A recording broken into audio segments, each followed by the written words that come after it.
بسم اللہ الرحمن الرحیم۔ قیامت کی نشانیوں کے اندر ابو سفیان کی اولاد میں سے ایک شخص پیدا ہوگا جو عرب اور شام کسی جگہ پہ اس کی حکمرانی ہوگی، وہاں پہ چل رہا ہوگا۔ یہ سید زادوں کو قتل کرے گا۔ سب سے پہلے جو عرب مسلمانوں کے جو سید زادے لوگ ہوں گے، سید خاندان کے لوگ ہوں گے، ان لوگوں کو یہ قتل کرے گا۔ بہرحال ایک طویل جنگ ہوگی، عیسائیوں کی، رومیوں کی، مسلمانوں کا اتحاد ہوگا۔ پھر آخر میں جا کر عیسائی مسلمانوں کے ساتھ صلح کر لیں گے، اور صلح کرنے کے بعد عیسائی اور مسلمان صلح کر کے ایک فریق مخالف سے ان کا لڑائی ہوگی، جس میں اللہ تبارک و تعالیٰ مسلمانوں کو اور عیسائیوں کو فتح نصیب کرے گا۔ جب مسلمان اور عیسائی مل کر فتح حاصل کر لیں گے، غلبہ حاصل کر لیں گے، تو اس وقت ایک شخص عیسائیوں میں سے صلیب کو بلند کرے گا، اور صلیب کو بلند کرنے کے بعد یہ کہے گا کہ آج جو ہم کو فتح ملی ہے اس صلیب کی برکت سے ملی ہے، اس کی وجہ سے ملی ہے۔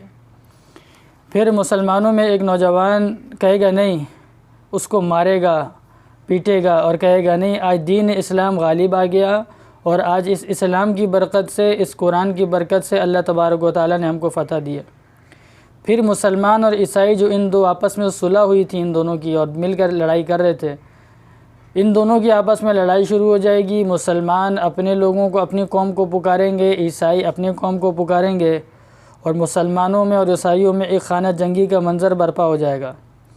مسلمانوں کا بادشاہ اسلام شہید ہو جائے گا، عیسائی ملک پر قابض ہو جائیں گے، اور باقی ماندہ جو مسلمان ہوں گے، جو کچھ مسلمان بچیں گے، وہ مدینہ منورہ کا رخ کر لیں گے۔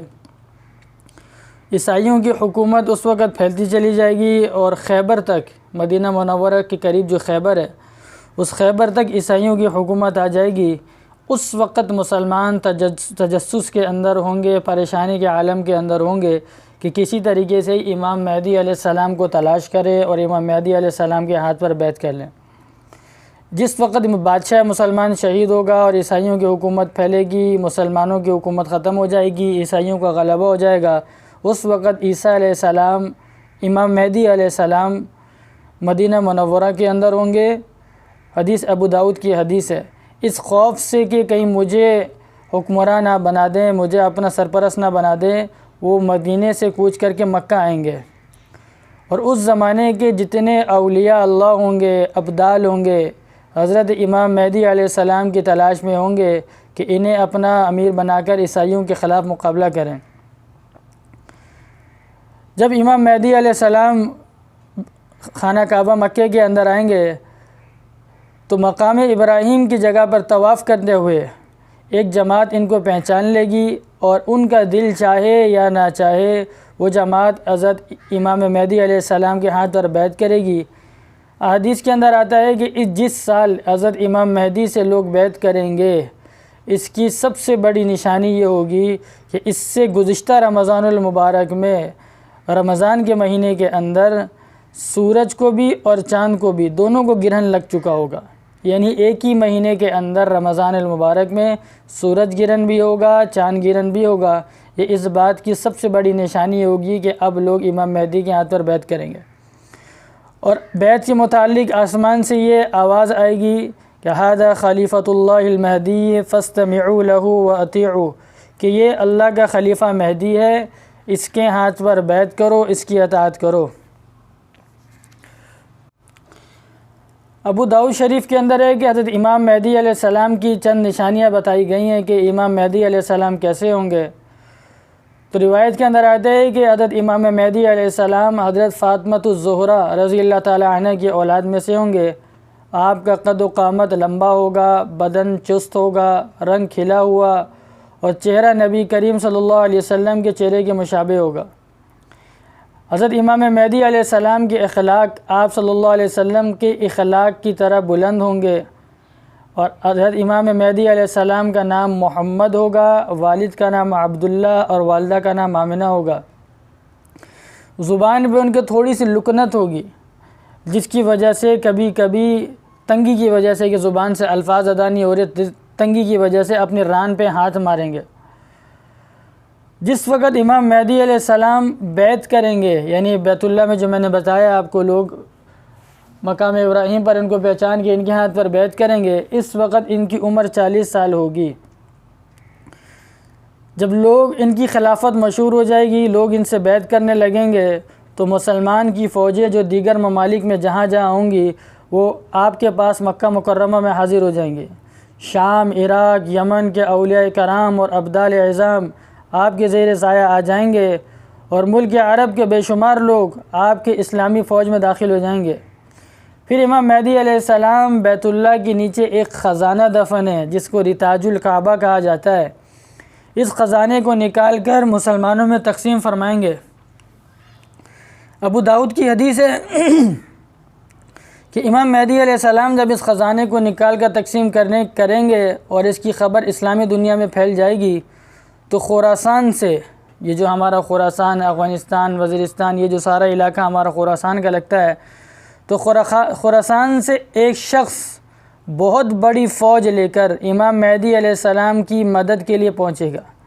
اس لشکر کا جو سب سے آگے والا دستہ ہوگا وہ منصور نامی ایک شخص کے زیر کمان ہوگا، مطلب اس پورے لشکر کی جو قیادت کر رہا ہوگا وہ منصور نامی ایک شخص کر رہا ہوگا۔ راستے میں یہ لشکر جو خراسان سے نکلے گا اور مکے جا رہا ہوگا، تو راستے میں جاتے ہوئے درمیان میں جتنے بددین لوگ آئیں گے، بہت سے عیسائی آئیں گے اور دوسرے جیسے ہمارا ہندوستان آ گیا، دوسرے ممالک بہت سارے ایسے آئیں گے، ان سبوں کو ختم کرتا ہوا اسلامی حکومت ان کے کافروں کو قتل و غارت کرتا ہوا وہاں تک پہنچے گا۔ شروع میں نے جیسے بتایا کہ ابو سفیانی نامی سفیان کی اولاد میں سے ایک شخص ہوگا جو عرب کے سید زادوں کو قتل کرے گا۔ جب یہ امام مہدی کے بارے میں سنے گا، ان کی فوج کے بارے میں سنے گا، تو ایک فوج امام مہدی علیہ السلام کے مقابلے کے لیے بھیجے گا۔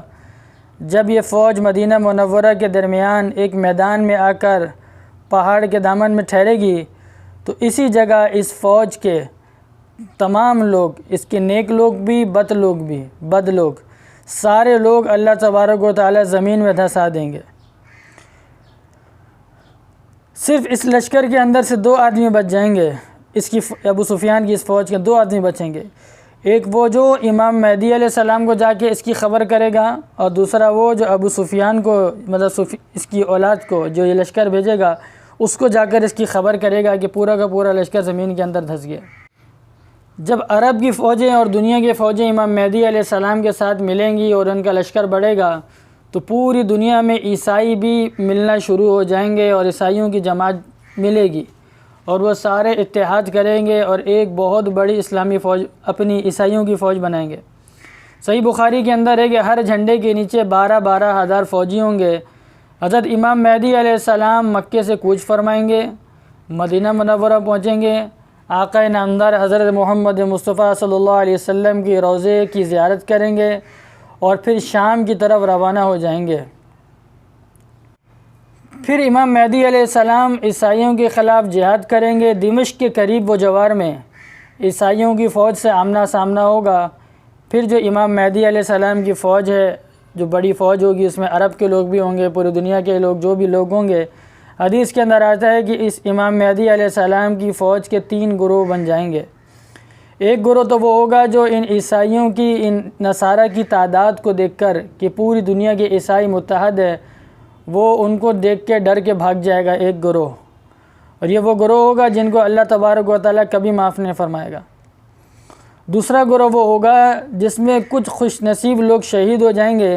حدیث کے اندر آتا ہے کہ ان خوش شہید ہونے والوں کو اللہ تبارک و تعالیٰ غزوہ بدر اور احد کے شہداء کے برابر مرتبے دے گا، اتنا اونچا مقام دے گا۔ اور تیسرے جو کچھ لشکر ہوگا جو شام کو امام مہدی علیہ السلام بچا کچا اس کو لے کر شام کو واپس آ جائیں گے، کچھ لشکر بچے گا، زیادہ نہیں بچیں گے۔ ایک گروہ تو بھاگ جائے گا، دوسرا گروہ میدان جہاد میں شہید ہو جائے گا، اور تیسرا حصہ جو ہوگا امام مہدی علیہ السلام وہ لے کر آ جائیں گے۔ پھر دوسرے دن بھی امام مہدی علیہ السلام، یہ جو بچی ہوئی فوج ہوگی، اس کو لے کر عیسائیوں کے مقابلے کے لیے نکلیں گے۔ اس روز بھی مسلمان بغیر فتح یا موت کے جنگ کے واپس نہ پلٹیں گے۔ بہت سے مجاہدین اس میں شہید ہو جائیں گے اور کچھ رہ جائیں گے جن کو امام مہدی علیہ السلام شام کو اپنے لشکرگاہ میں لے کر واپس آ جائیں گے۔ تیسرے دن پھر ایک بڑی جماعت جو بچی ہوئی ہوگی، اس کے ساتھ یہ عہد، زندگی یا موت، فتح یا جنگ، اس کے عہد لے کر امام مہدی علیہ السلام میدان میں جائیں گے تو ایک بہت بڑا حصہ اس میں سے شہید ہو جائے گا، پھر واپس آ جائیں گے، پھر چوتھے دن بھی یہی صورتحال ہوگی، چوتھے دن کے بعد پانچویں دن یا کسی دن پھر امام مہدی علیہ السلام جو مسلمانوں کی تھوڑی سی بچی ہوئی فوج ہوگی، اس فوج کو لے کر امام مہدی علیہ السلام میدان کارزار میں جائیں گے اور اس میں جا کر ان سے لڑائی کریں گے، اور عیسائیوں کو اس میں بہت بڑا نقصان اٹھانا پڑے گا۔ مسلمانوں کو اللہ تعالیٰ کھلی فتح نصیب فرمائے گا۔ حدیث کے اندر آتا ہے کہ عیسائیوں کا اس قدر جانی و مالی نقصان ہوگا کہ باقی رہ جانے والے عیسائیوں کے دماغ سے حکومت کرنے کی بو جاتی رہ جائے گی، اور بے سر و سامان ہو کر نہایت ذلیل و رسوا ہو کر بھاگ کھڑے ہوں گے۔ مسلمان ان کا تعقب کر کے اکثر عیسائیوں کو جہنم رسید کریں گے۔ اس فتح کے دن، جس دن عیسائیوں کو قتل کیا جائے گا اور ذلیل و رسوا ہوں گے، امام مہدی علیہ السلام مسلمانوں میں مجاہدین کے اندر مال غنیمت اتنا زیادہ تقسیم کریں گے، بہت زیادہ ہوگا، لیکن احادیث کے اندر آتا ہے کہ اس وقت ان کے دلوں کے اندر اس کو لینے کا شوق و جذبہ بھی نہیں ہوگا، شوق ہی نہیں ہوگا۔ اس کی بہت ساری وجوہات ہوں گی۔ ایک وجہ تو یہ ہوگی کہ وہ جو بچے کچھ مسلمان ہوں گے، مجاہدین ہوں گے، ان کے دلوں میں دنیا کی محبت نہیں، آخرت کی محبت ہوگی، اس سے ان کو کوئی غرض نہیں ہوگا۔ اور دوسری وجہ یہ ہوگی کہ ان کے خاندان کے اتنے سارے لوگ شہید ہو چکے ہوں گے، جس کی وجہ سے مطلب ہر خاندان میں سے 1% آدمی بچا ہوگا، تو جس کی وجہ سے ان کو ویسی دنیا کی رغبت ختم ہو گئی ہوگی۔ اس کے بعد امام مہدی علیہ السلام جب عیسائیوں کو شکست دے چکے ہوں گے تو اسلامی شہروں کے انتظامات اور فرائض اور حقوق العباد کو پورا کرنے میں مصروف ہو جائیں گے، اور چاروں طرف اسلام کی فوجیں پھیل جائیں گی۔ ان ساری چیزوں سے فارغ ہونے کے بعد امام مہدی علیہ السلام قسطنطنیہ کی فتح کے لیے روانہ ہوں گے۔ صحیح مسلم کی روایت ہے کہ بحر روم کے ساحل پر پہنچ کر 70,000 بہادروں کو، 70,000 مجاہدین کو کشتیوں پر سوار کر کے حکم فرمائیں گے کہ وہ استنبول کو آزاد کرائیں، اور جب یہ مجاہدین استنبول کے کنارے پر پہنچیں گے تو نعرہ تکبیر اللہ اکبر بلند کریں گے، تو ان کے اس نعرہ تکبیر بلند کرنے کی وجہ سے جو انہوں نے دیواریں بنائی ہوں گی، فصیل بنائے ہوں گے اس قلعے کے، وہ گر پڑیں گے۔ ان سرکشوں کو قتل کر کے عدل و انصاف قائم کریں گے۔ امام مہدی علیہ السلام کے بارے میں شروع میں بتایا کہ 40 سال کی عمر میں خلافت ہوگی۔ اب تک یعنی قسطنطنیہ فتح کرنے تک اور عیسائیوں کے خلاف جہاد کرنے تک امام مہدی علیہ السلام کو 7 سال لگ جائیں گے۔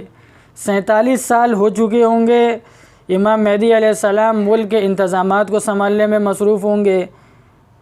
ان تک یہ خبر پہنچے گی کہ دجال نے مسلمانوں پر تباہی ڈال دی ہے۔ جن علاقوں میں جہاں پر آپ حکومت قائم کر آئے ہیں وہاں پر دجال آیا ہے اور لوگوں کو گمراہ کر رہا ہے۔ اس خبر کو سنتے ہی امام مہدی علیہ السلام ملک شام کی طرف رخ فرما لیں گے، اور خود جانے سے پہلے دجال کی خبر کی تصدیق کرنے کے لیے ایک وفد کو روانہ فرمائیں گے۔ حدیث میں آتا ہے کہ وہ وفد 5 یا 9 لوگوں پہ مشتمل ہوگا، 5 لوگ ہوں گے یا 9 لوگ ہوں گے۔ ان سواروں کے متعلق آپ صلی اللہ علیہ وسلم فرماتے ہیں کہ میں ان کے ماں باپ کو، ان کے قبائل کو، ان کو بھی جانتا ہوں، ماں باپ کو بھی جانتا ہوں، ان کے قبائل کے نام بھی جانتا ہوں، یہاں تک کہ ان کے گھوڑوں کے رنگ تک جانتا ہوں۔ اور فرمایا کہ وہ زمین پر اس وقت سب سے بہترین انسان ہوں گے۔ تحقیق کے بعد یہ بات معلوم ہوگی کہ یہ خبر جھوٹی تھی۔ دوبارہ سے ملک کے کام میں اور فلاح بہبود کے کام میں مصروف ہو جائیں گے۔ ابھی تھوڑا ہی عرصہ مزید گزرا ہوگا تو دجال کا ظہور حقیقت میں ہو جائے گا۔ دجال کا جب ظہور ہو جائے گا تو دجال کے بارے میں حدیث کے اندر آتا ہے کہ دجال یہودیوں میں سے ہوگا، عوام میں اس کا لقب مسیح ہوگا۔ اس کی دائیں آنکھ پھلی ہوئی ہوگی۔ یہ جو ہم اکثر سنتے رہتے ہیں کہ دجال کانا ہوگا، کانا ہوگا، کانا ہونے کا مطلب یہ ہے کہ اس کی ایک آنکھ نہیں ہوگی، جو کانسیپٹ لوگوں کے اندر ہے کہ ایک آنکھ نہیں ہوگی، اس کا یہ مطلب نہیں ہے۔ مطلب یہ ہے کہ اس کی دونوں آنکھیں ہوں گی۔ ایک آنکھ، ایک حدیث کے اندر آتا ہے جیسے انگور کا دانہ ہوتا ہے پھولا ہوا، لٹکا ہوا، تو ایک آنکھ اس کی ویسے باہر ہوگی، جس کی وجہ سے لوگ اس کو کانا کہیں گے۔ گھنگرالو بال ہوں گے اس کے، اور بعض روایت میں آتا ہے جیسے گھاس کے بال نہیں ہوتے ہیں، جیسے ہمارے زمانے میں سیزر کٹنگ ہوتی ہے، اس طریقے کے بال ہوں گے۔ سواری میں بہت بڑا گدھا استعمال کرے گا۔ سب سے پہلے ملک کے عراق میں اور شام میں ظاہر ہوگا جہاں پہ وہ نبی ہونے کا دعویٰ کرے گا۔ عراق اور شام کے بعد پھر یہ اصفہان چلا جائے گا۔ اصفہان میں 70,000 یہودی اس کی فوج میں اس کے ساتھ شامل ہوں گے۔ جب یہ 70,000 لوگ اس کے ساتھ ہو جائیں گے تو یہاں پہ آ کر یہ تکبر میں آ جائے گا اور اپنے خدا ہونے کا یہ دعویٰ کرے گا اور چاروں طرف فساد برپا کر دے گا، زمین میں بہت سے مقامات پہ جا کر اپنے آپ کو خدا کہلوائے گا۔ اللہ تعالیٰ لوگوں کی آزمائش کے لیے سے بہت بڑی بڑی ناممکن اور نادر چیزوں کا کام کروائیں گے۔ اس کی پیشانی کے اوپر واضح طور پر کافر کا مطلب کافر لکھا ہوا ہوگا، جس کی پہچان ہر وہ شخص کر سکے گا جس کے دل میں ذرہ برابر بھی ایمان ہوگا۔ اس کے ساتھ ایک آگ ہوگی جس کو وہ دوزخ تعبیر کرے گا، اور ایک باغ ہوگا جس کو وہ جنت کا نام دے گا۔ جو اس کی دوزخ ہوگی حقیقت میں وہ جنت ہوگی، اور جو اس کی جنت ہوگی حقیقت میں وہ جہنم ہوگی۔ اپنے ماننے والوں کو جنت میں ڈالے گا، وہ حقیقت میں جہنم میں جائیں گے، اور اپنے نہ ماننے والوں کو اس جہنم میں ڈالے گا تو وہ حقیقت میں جنت میں چلے جائیں گے۔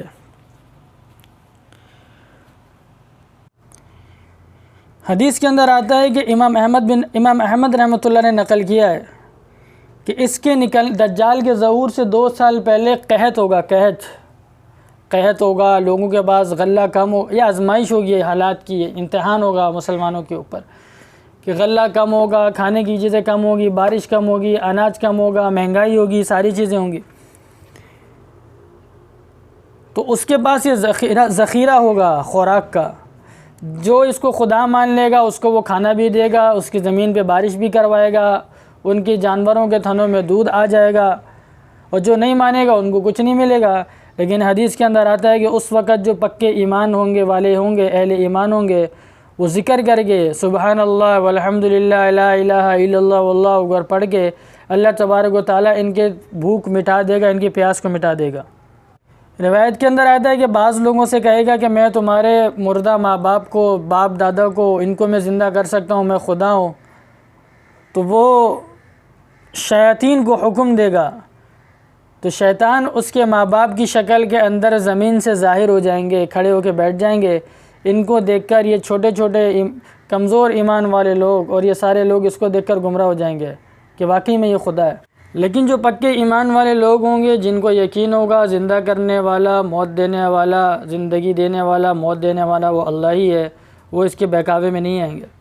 یہ مذکورہ ساری چیزیں کرتے ہوئے، بارش برساتے ہوئے اور خوشحالی لاتے ہوئے، لوگوں کو جنت میں جہنم میں ڈالتے ہوئے، کسی کو زندہ کر رہا ہے، کسی کو کچھ کر رہا ہے، یہ سارے معاملات کرتا ہوا وہ یمن کی سرحد پر پہنچے گا۔ تو بہت سارے لوگ، بددین قسم کے لوگ اس کے ساتھ شامل ہو جائیں گے یمن میں۔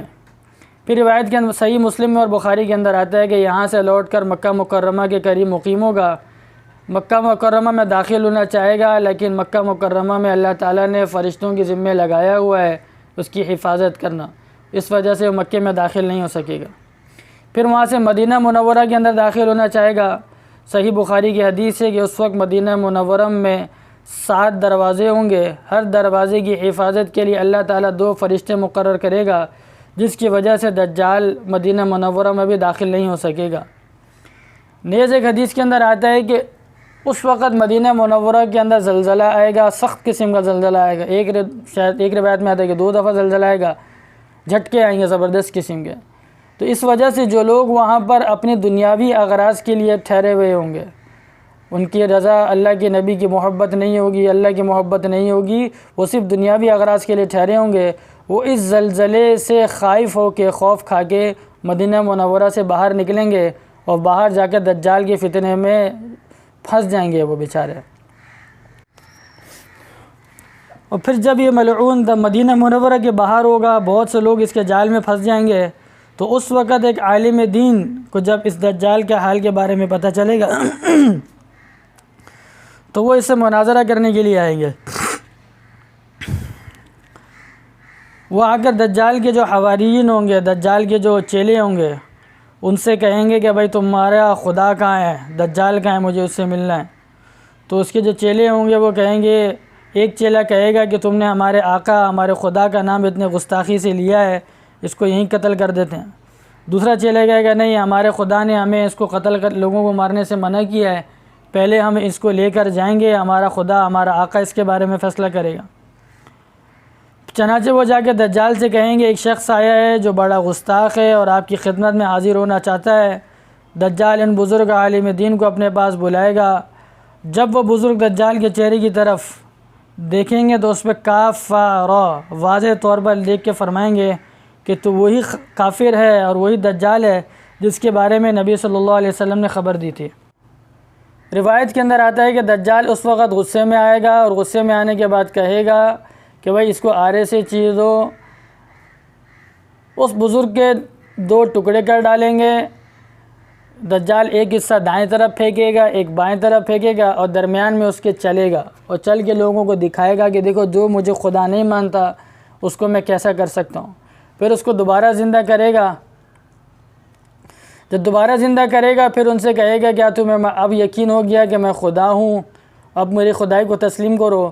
تو وہ جو مناظرہ عالم دین کر رہے ہوں گے وہ کہیں گے کہ اب تو مجھے زیادہ یقین ہو گیا کہ تو وہی دجال ہے جو خدا ہونے کا دعویٰ کرے گا جس کے بارے میں نبی صلی اللہ علیہ وسلم نے بتایا تھا۔ اب تو مجھے 100% یقین ہو گیا ہے۔ دجال پریشان ہو جائے گا اور کہے گا اس کو ذبح کر دو۔ وہ آپ کی گردن پہ چھری چلائے گا مگر انہیں کوئی تکلیف نہیں پہنچے گی۔ دجال ان کو اپنی جہنم میں ڈالنے کی کوشش کرے گا تب بھی ان کو کچھ نہیں ہوگا۔ یہ آخری موقع ہوگا، حدیث کے اندر آتا ہے۔ اس کے بعد دجال کی جو طاقت اللہ نے اس کو دی ہوگی اور جو بعض چیزیں ایسی اس کو نادر الوقوع دی ہوں گی اس جگہ پہ آ کر وہ ختم ہو جائیں گی۔ اس کے بعد دجال نہ کسی کو قتل کر سکے گا، نہ کسی کو مار سکے گا، نہ کسی کو کچھ بھی نہیں کر سکے گا، نہ بارش برسا سکے گا، کچھ بھی نہیں کر سکے گا۔ اب سوال یہ پیدا ہوتا ہے کہ یہ وہ شخص جو دجال سے مناظرہ کرے گا اور اتنا ایمان ہوگا اور دجال کے سامنے جائے گا، یہ شخص ہوگا کون جو اتنے بڑے اس کو للکارے اور اس کے سامنے جائے؟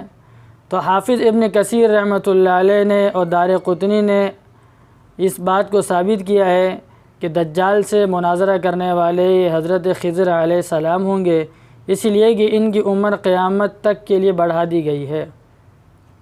خضر علیہ السلام ہوں گے۔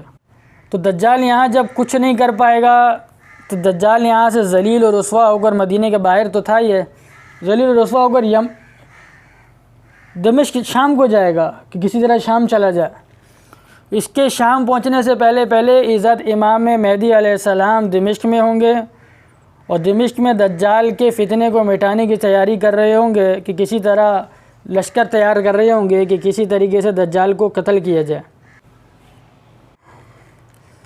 دمشق کے اندر عزت امام مہدی علیہ السلام جب لشکر تیار کر رہے ہوں گے اور فوج کو ہدایت دے رہے ہوں گے دجال کے خلاف، تو اسی دوران اللہ تبارک و تعالی حضرت عیسیٰ علیہ السلام کو بھیجیں گے۔ عیسیٰ علیہ السلام 2 فرشتوں کے کاندھوں پہ ہاتھ رکھ کے آئیں گے اور دمشق کی جو مشرقی مینارہ ہے اس پر اتریں گے۔ وہاں اترنے کے بعد آپ کہیں گے کہ سیڑھی لے کر آؤ، سیڑھی حاضر کی جائے گی، پھر آپ اس کے ذریعے سے سیڑھی کے ذریعے سے نیچے اتریں گے۔ تو یہاں پر بھی ایک بات اپنے اساتذہ سے ترمذی کے درس کے اندر یہ سنی کہ جب امام مہدی علیہ السلام آسمان سے فرشتوں کے ذریعے پورا آ جائیں گے تو نیچے تک فرشتوں کے ساتھ آ جاتے، سیڑھی لگانے کی کیا ضرورت تھی وہاں پہ؟ تو اس کا جواب یہ ہے، یہ اس بات کو بتانے کے لیے کہ دنیا یہ دارالاسباب ہے، دنیا میں اسباب اختیار کرنے پڑیں گے، وہ دنیاوی اسباب اختیار کریں گے۔ حدیث کے اندر آتا ہے، صحیح مسلم کے اندر ہے کہ امام مہدی علیہ السلام عیسیٰ علیہ السلام کے ساتھ بہت اچھے اخلاق سے، عاجزی سے، تواضع کے ساتھ پیش آئیں گے اور عرض کریں گے یا نبی اللہ امامت کیجئے چونکہ نماز کا وقت ہوگا۔ حضرت عیسیٰ علیہ السلام فرمائیں گے امام مہدی علیہ السلام سے امامت آپ کریں، اس لیے کہ اس امت محمدیہ کی خاصیت یہ کہ بعض کو بعض پہ امام بنایا گیا۔ پھر امام مہدی علیہ السلام نماز پڑھائیں گے، حضرت عیسیٰ علیہ السلام ان کے پیچھے مقتدی بن کر نماز پڑھیں گے۔ نماز سے فارغ ہو کر امام مہدی علیہ السلام عیسیٰ علیہ السلام سے عرض کریں گے کہ اے نبی اللہ، اے اللہ کے نبی، یہ اس مسلمانوں کا جو لشکر ہے، یہ مجاہدین کی جماعت ہے، یہ آپ کے سپرد ہے، آپ اس کی کمان فرمائیں۔ وہ فرمائیں گے نہیں، یہ کام بدستور آپ کا ہے، میں تو صرف دجال کو قتل کرنے کے لیے آیا ہوں، اس کا قتل ہونا میرے ہاتھوں مقدر ہو چکا۔ رات امن و امان کے ساتھ گزارنے کے بعد امام مہدی علیہ السلام صبح اسلامی فوج کو لے کر میدان جہاد میں جائیں گے۔ حضرت عیسیٰ علیہ السلام بھی ان کے ساتھ ہوں گے۔ عیسیٰ علیہ السلام امام مہدی سے کہیں گے کہ میرے لیے گھوڑا لاؤ اور نیزہ لاؤ تاکہ اس ملعون سے خدا کی زمین کو پاک کروں۔ پھر حضرت عیسیٰ علیہ السلام دجال پر حملہ آور ہوں گے۔ امام مہدی علیہ السلام اسلامی فوج کے ساتھ دجال کی فوج پر حملہ کریں گے۔ یہ لڑائی انتہائی خوفناک ہوگی اور اپنی جان کی پرواہ کیے بغیر مجاہدین گھمسان کی جنگ میں بے جگری سے دجال کی فوج سے لڑیں گے۔ ایک حدیث کے اندر آتا ہے، مسلم شریف کی حدیث ہے کہ اس وقت عیسیٰ علیہ السلام کی سانس میں یہ خاصیت ہوگی کہ جہاں تک دجال پہنچے گا آپ کی نظر بھی وہیں تک پہنچے گی، اور جس کافر تک آپ کا سانس پہنچے گا وہ خاک میں مل جائے گا۔ آپ دجال کا مقابلہ کرتے ہوئے مقام لط تک جہاں پہنچیں گے اور نیزے سے اسے واصل جہنم کر کے لوگوں کو اس کی فتح کی اطلاع دیں گے۔ یہ مقام لط جس جگہ پہ امام مہدی عیسیٰ علیہ السلام دجال کو قتل کریں گے، بعض روایت میں آتا ہے کہ یہ ایک پہاڑ کا نام ہے، اور ایک روایت میں آتا ہے کہ یہ ایک گاؤں ہے جو بیت المقدس کے قریب ہے۔ بہرحال عیسیٰ علیہ السلام دجال کو قتل کریں گے مقام لط کے اوپر جو بیت المقدس کے قریب ہے، اور اس کے بعد مسلمانوں میں اس کی فتح کی خوشخبری سنائی جائے گی۔ ادھر اسلامی فوج کی مجاہدین دجال کے لشکر کو، اس کی فوج کو قتل کرنے میں مشغول ہو جائیں گے، اور اللہ تبارک و تعالیٰ مسلمانوں کی مدد فرمائے گا۔ اس فوج میں موجود کسی یہودی کو بھی پناہ نہیں ملے گی۔ صحیح مسلم میں اور ترمذی میں اور بخاری کے اندر آتا ہے کہ اگر ایک یہودی رات کو کسی درخت یا پتھر کی آڑ میں چھپ جائے، تب بھی وہ درخت و پتھر کہے گا کہ اے اللہ کے بندے، دیکھو اس یہودی کو پکڑو، قتل کرو، مگر صرف غرقت کا درخت ان کو پناہ دینے کے لیے ان کے حالات کو چھپائے گا، ورنہ اس کے علاوہ جہاں یہ چھپنا چاہیں گے وہاں پہ یہ چھپ جائیں گے، جہاں چھپنا چاہیں گے وہاں پہ چھپنا ان کے لیے مشکل ہوگا۔ وہ درخت ہو، پہاڑ ہو، پتھر ہو، دیوار ہو، سب خود آواز دیں گے مسلمانوں کو کہ بھائی یہودی میرے چھپا ہوئے سے قتل کرو۔ حدیث کے اندر آتا ہے کہ دجال کے جو شر کا زمانہ ہے کل 40 دن کا ہوگا۔ ان دنوں میں سے ایک دن 1 سال کے برابر ہوگا، دوسرا 1 مہینے کے برابر، اور تیسرا 1 ہفتے کے برابر، اور باقی دن اپنے دنوں کے برابر ہوں گے۔ صحابہ نے عرض کیا آپ صلی اللہ علیہ وسلم سے کہ جو دن 1 سال کے برابر ہوگا اس میں 1 دن کی نماز پڑھنی چاہیے یا پورے سال کی نمازیں پڑھنی ہوں گی؟ آپ صلی اللہ علیہ وسلم نے فرمایا کہ اندازہ لگا کر 1 پورے سال کی نمازیں پڑھنی ہوں گی۔ دجال کے فتنے کو، اس کی فوج کو ختم کرنے کے بعد امام مہدی علیہ السلام اور عیسیٰ علیہ السلام ان ممالک میں، ان علاقوں میں جن علاقوں کے اندر دجال نے فتنہ پھیلایا تھا، لوگوں کو گمراہ کرنے کی کوشش کی تھی، یا دجال کے ستائے ہوئے لوگ تھے جو مسلمان تھے، ان علاقوں میں جائیں گے اور ان کو اجر عظیم کی خوشخبریاں دیں گے، اور ان کو مال غنیمت سے بہت ساری چیزوں سے نوازیں گے، اور ان کے دنیاوی نقصانات کی تلافی کی جائے گی۔ حدیث کے اندر آتا ہے کہ پھر تمام کفار کو اسلام کی طرف دعوت دی جائے گی۔ خدا کے فضل سے، اللہ کے فضل و کرم سے اسلامی شہروں کے اندر، یعنی جہاں جہاں پر اسلام ہوگا، اسلامی شہر ہوں گے، وہاں پہ کوئی بھی کافر نہیں رہے گا۔ اللہ عدل و انصاف قائم ہو جائے گا، ظلم ختم ہو جائے گا، بالکل سرے سے ظلم ختم ہو جائے گا، عدل و انصاف قائم ہو جائے گا، لوگ امن و امان کی زندگی گزاریں گے۔ حضرت امام مہدی علیہ السلام کو جو ظہور 40 سال کی عمر میں ہوا تھا، ان کی جو خلافت، یعنی یہ جو وقت گزرا ان کا، یہ کل روایت میں آتا ہے کہ 8 سال ہوگا یا 9 سال ہوگا، تو اس لحاظ سے 7 سال تک تو وہ عیسائیوں کے ساتھ لڑائی کرتے رہے۔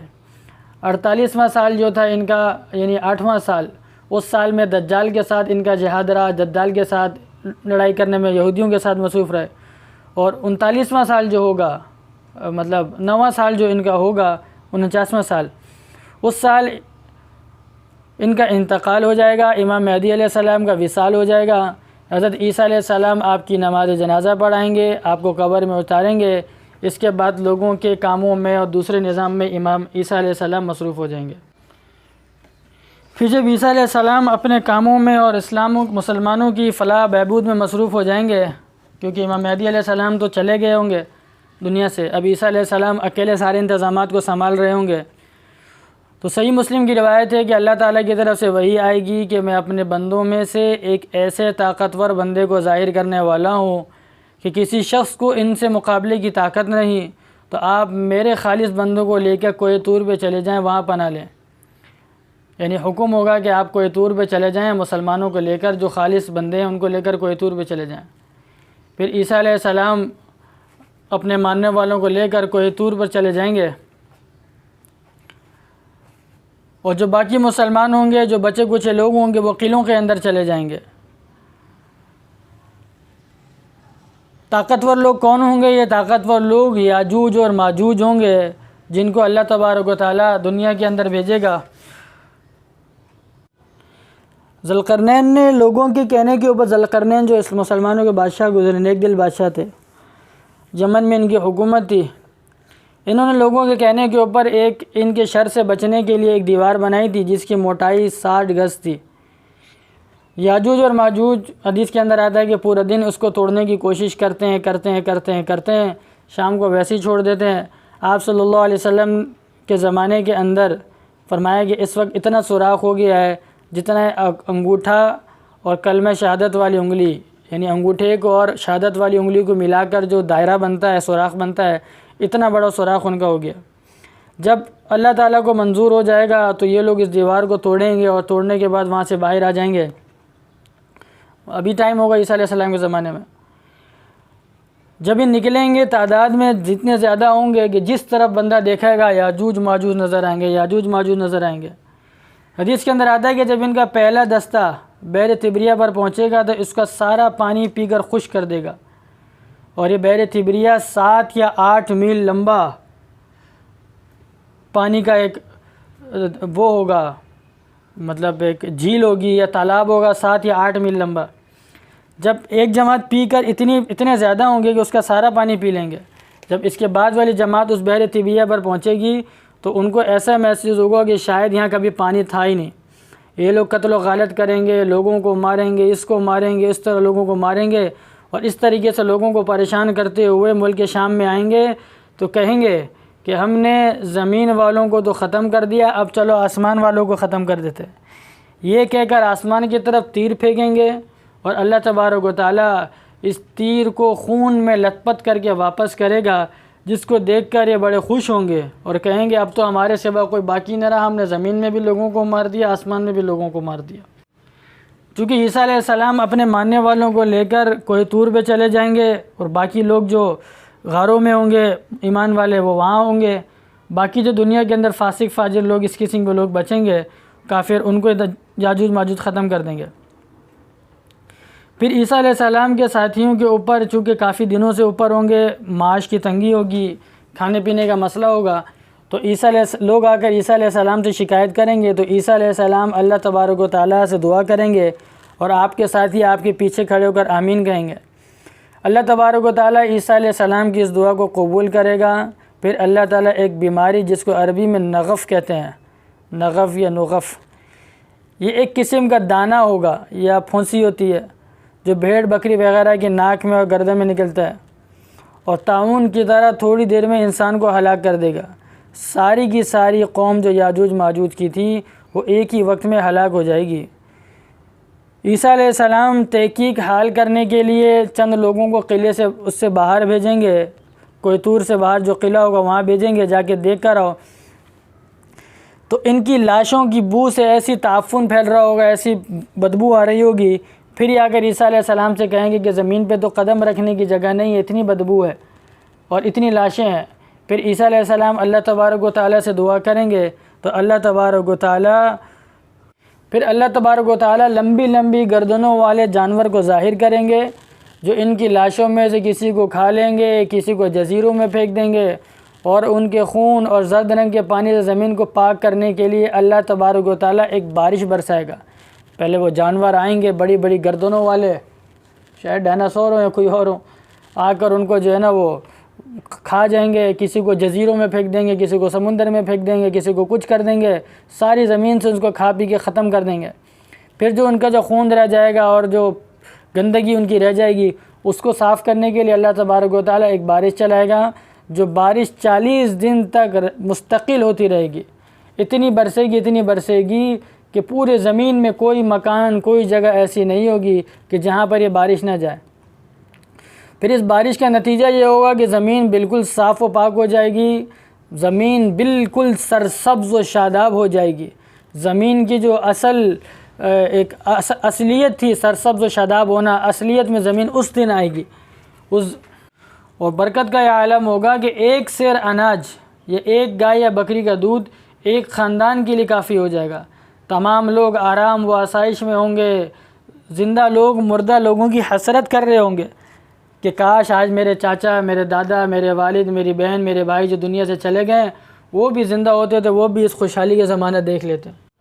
تو کاش ہمارے وہ لوگ بھی زندہ ہوتے تو وہ بھی آج اس خوشحالی کو دیکھ لیتے۔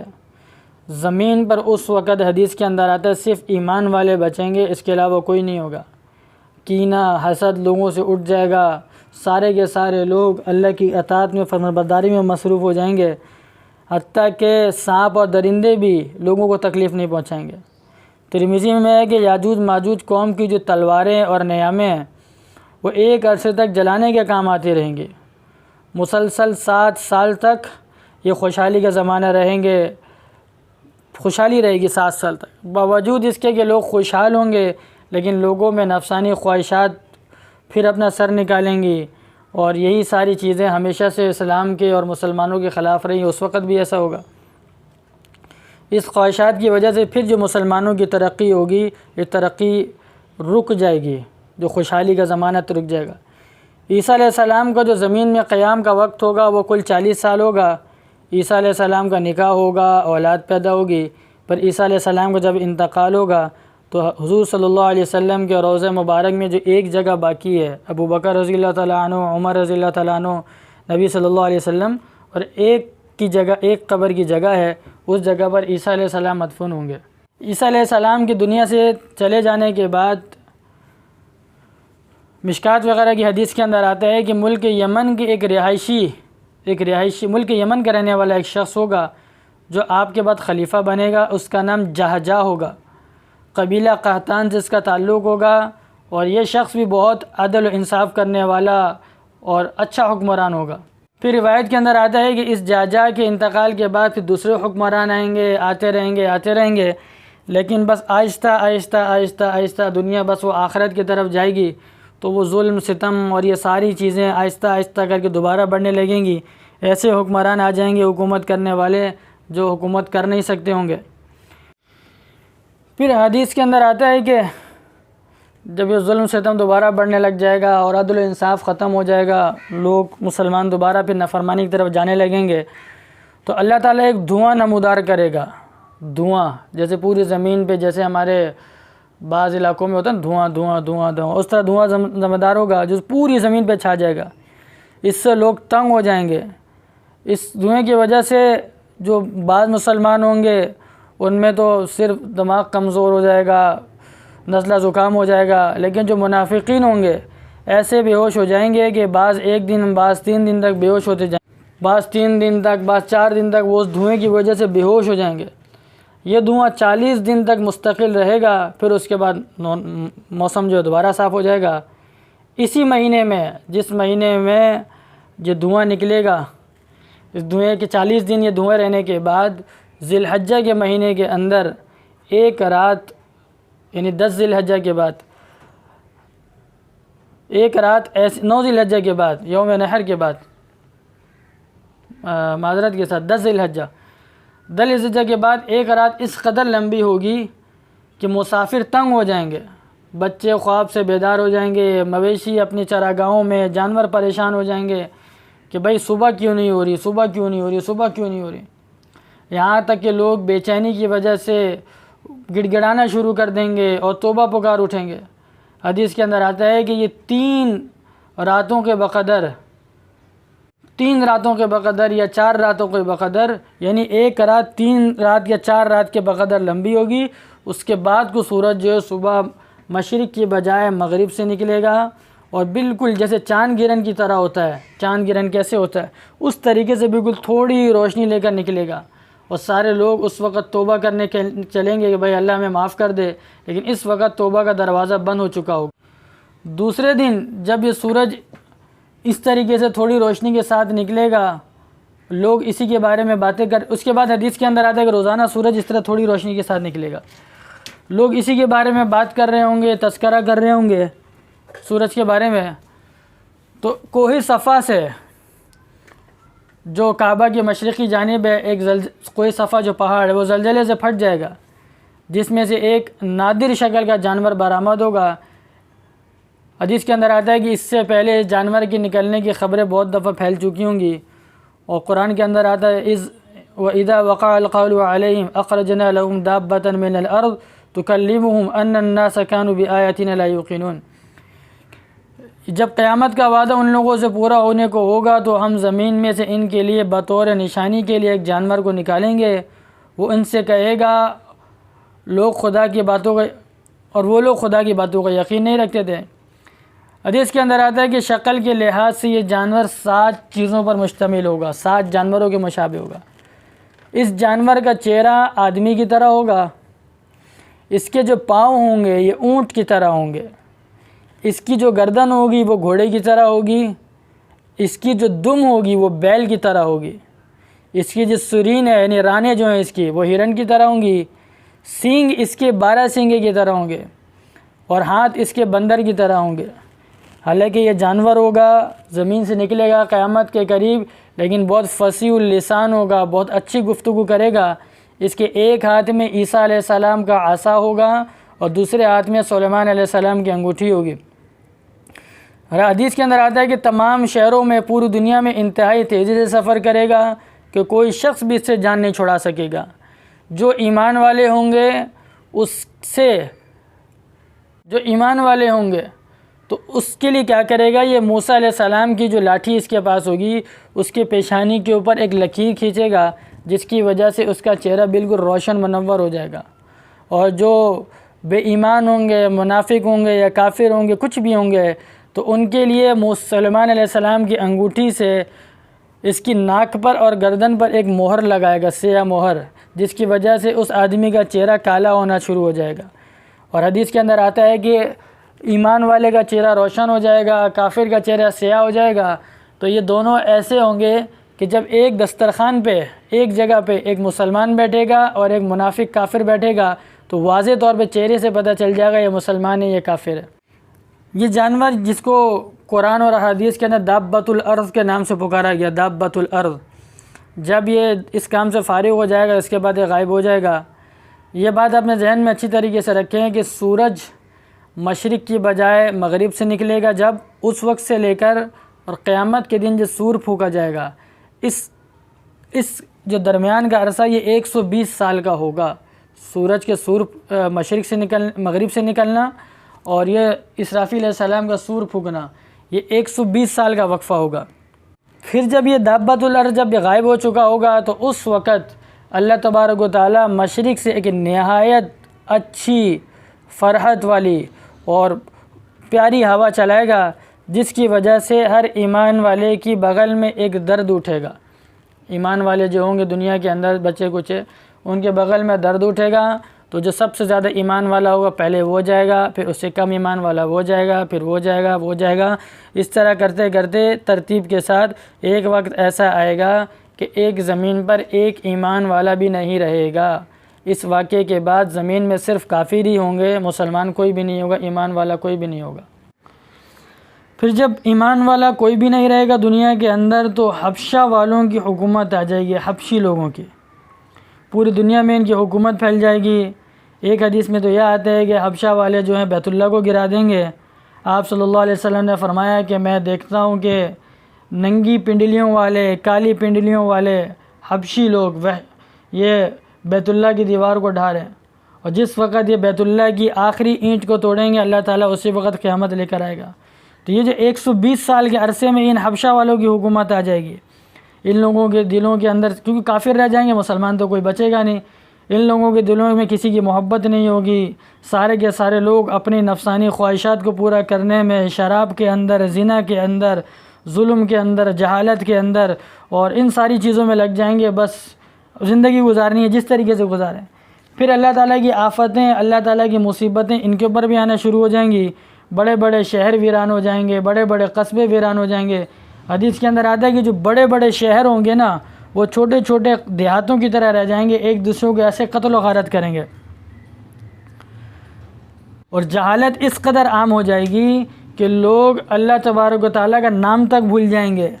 بلکہ حدیث کے اندر تو یہ آتا ہے کہ قیامت اس وقت آئے گی کہ جب لوگ آپس میں یہ بات کرنا چھوڑ دیں گے، یہ تذکرہ کرنا چھوڑ دیں گے کہ ہم نے اپنے باپ دادا کو یہ کلمہ پڑھتے ہوئے سنا تھا. اس زمانے کے اندر بھی جو ملک شام ہوگا وہ تھوڑا سا باقی علاقوں کے مقابلے میں کچھ بہتر ہوگا. تو کچھ لوگ کچھ عرصے بعد وہاں سے ہجرت کر کے شام کی طرف چلے جائیں گے، شام میں چلے جائیں گے. بخاری کے اندر آتا ہے کہ کچھ عرصے بعد ایک آگ ظاہر ہوگی.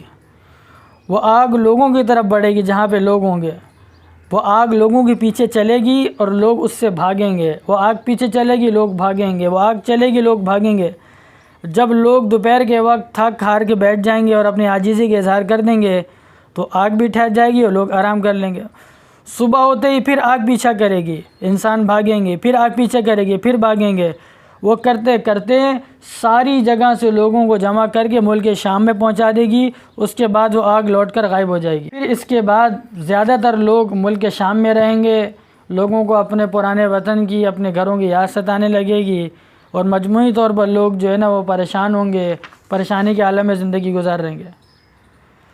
اس کے بعد سب سے بڑی نشانی یہ ہوگی کہ لوگ بالکل غفلت میں پڑے ہوئے ہوں گے. یہ جو میں نے بتایا خواہشات کے اندر، ان چیزوں کے اندر لگے ہوئے ہوں گے. تو جمعے کا دن ہوگا جو 10 محرم الحرام ہوگا، صبح ہوتے ہی لوگ اپنے کاموں میں مشغول ہو جائیں گے کہ اچانک ایک باریک لمبی آواز سنائی دے گی. یہی سور کا پھونکنا ہوگا. اچھا، عجیب بات یہ ہوگی ہر طرف کے لوگوں کو ایک جیسی سنائی دے گی. سریلی آواز ہوگی، ہر جگہ کے لوگوں کو ایک جیسی سنائی دے گی. لوگ حیران ہوں گے کیسی آواز ہے. پھر آہستہ آہستہ آہستہ یہ آواز بجلی کی کڑک کی طرح سخت اور اونچی ہو جائے گی. انسان بے قرار ہو جائیں گے. جب آواز میں پوری سختی ہو جائے گی تو لوگ ہیبت کی وجہ سے مرنا شروع ہو جائیں گے اور اسی ہیبت کی وجہ سے زمین میں زلزلہ آئے گا. یہ جو سور پھونکا جائے گا، حدیث کے اندر آتا ہے کہ یہ 6 ماہ تک مسلسل یہ سور پھونکا جائے گا. 6 مہینے تک. 6 مہینے تک جب یہ سور پھونکا جائے گا، اس کی ہیبت کی وجہ سے نہ کوئی پہاڑ رہے گا، نہ کوئی دریا رہے گا، نہ آسمان رہے گا، نہ کچھ رہے گا. نیز ہر چیز ختم ہو جائے گی، فرشتے وغیرہ سب ختم ہو جائیں گے. 6 مہینے تک یہ رہے گا. تو بھئی یہ قیامت کی نشانیاں سور پھونکے تک جانے کی میں نے آپ کو تفصیل کے ساتھ بتائی ہیں. انشاءاللہ اللہ نے چاہا تو آگے بھی قیامت کے جو معاملات ہوں گے کوشش ہوگی ترتیب کے ساتھ اس کو بھی بیان کر دے. اللہ تعالی ہم سبوں کو مرنے سے پہلے قیامت کی تیاری کرنے کی توفیق عطا فرمائے. ہم سبوں کی دجال کے فتنے سے حفاظت فرمائے. اللہ کے نبی صلی اللہ علیہ وسلم نے فرمایا جو آدمی سورہ کہف کا اہتمام کرے گا اللہ تعالیٰ اس کو دجال کے فتنے سے محفوظ رکھے گا. اور جو ہر جمعے کے دن سورہ کہف پڑھنا مغرب سے پہلے. اور دوسرا جو ہر روز صبح کو سورہ کہف کی 10 آیتیں اور آخری کی 10 آیتیں تلاوت کرے گا اس کو بھی اللہ تبارک و تعالیٰ دجال کے فتنے سے محفوظ رکھے گا. تو اور بڑے بڑے فتنوں سے بھی اللہ محفوظ رکھے گا. اس لیے کوشش کریں کہ آپ اپنے سورہ کہف کی تلاوت ہو جمعے کے دن، صبح بھی ہو اور روزانہ ہو، اور جمعے کے دن پوری سورہ کہف کی تلاوت ہو. خود اپنا ایمان بھی مضبوط کریں، دوسروں کو، اپنے بچوں کو، سب کا ایمان مضبوط کریں، کیونکہ کچھ پتہ نہیں ہے کہ ہمارے زمانے میں دجال کا ظہور ہو جائے یا نہ ہو. کیونکہ حالات تقریباً نشانیاں قیامت کی جو ہے نا وہ آخرت کی پوری ہو چکی ہیں. بس انتظار ہے کہ امام مہدی علیہ السلام کا ظہور ہو، کیونکہ عیسائیوں کا اتحاد ہر جگہ پر ہے. عیسائی مسلمانوں کے اوپر ٹوٹ پڑتے ہیں، ہر جگہ پر ہے. اور مسلمان کوشش کر رہے ہیں کہ کسی طرح اپنی فوجوں کو متحد کیا جائے، لیکن اب تک نہیں کر سکیں. اللہ تعالی ہم سبوں کو عمل کی توفیق عطا فرمائے اور مسلمانوں کو غلبہ نصیب فرمائے اور ہر قسم کے فتنے سے، شر سے اللہ ہم سبوں کی حفاظت فرمائے. وآخر دعوانا الحمدللہ رب العالمین.